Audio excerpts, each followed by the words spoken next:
কেমন করে কিনবো? আমার তো পয়সা নেই। কেমন ছেলে তুমি? কিনবে না তো আমার বেলা বই দাও কেন? আমি যদি তোমার সঙ্গে যেতে পারতাম তো যেতাম।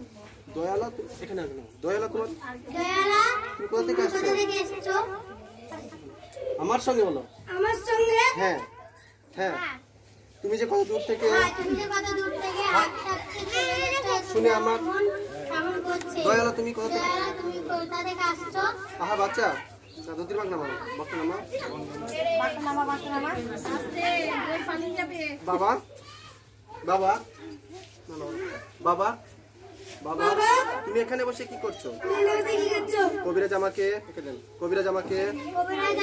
বেরোতে বারণ করেছে, তাই আমি আহা বাচ্চা তোমার কি হয়েছে? আমি জানি না আমার কি হয়েছে দয়ালা তুমি আমাদের গ্রাম থেকে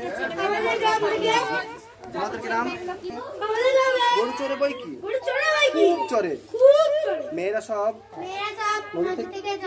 মাথায় কলসি নিয়ে তাদের বাবা ঠিক কথা আমাদের সব গোয়ালপাড়ার মেয়েরা নদী থেকে জল তুলতে নিয়ে যায়, তবে কিনা তারা সবাই যে লাল শাড়ি পরে তা নয়। কিন্তু বাবা তুমি নিশ্চয় কোনদিন সেখানে বেড়াতে গিয়েছিলে?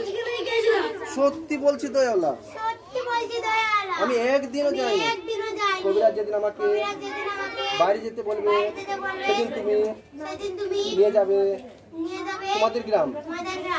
যাবো বই কি বাবা খুব নিয়ে যাবো। আমাকে তোমার মতো ওইরকম দই বেচতে শিখে দিও, ওইরকম বাঘ কাঁধে নিয়ে মরে যায় বাবা। দই বেচতে যাবে কেন? না না না না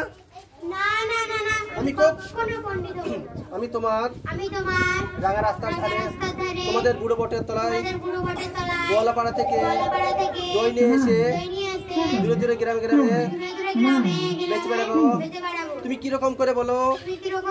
দই আমাকে সুরটা শিখে দেবে? হাই পুরা কপাল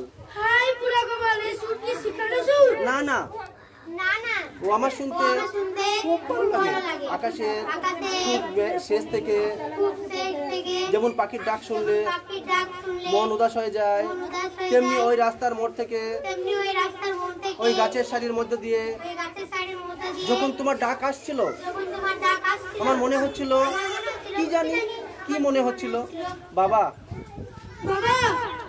একবার খাও। আমার তো পয়সা নেই। না না না না না না পয়সার কথা বলেন না।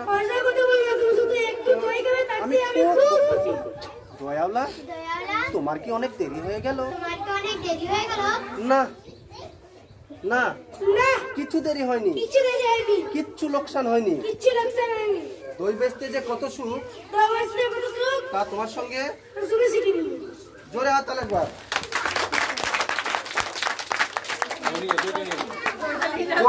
কিন্তু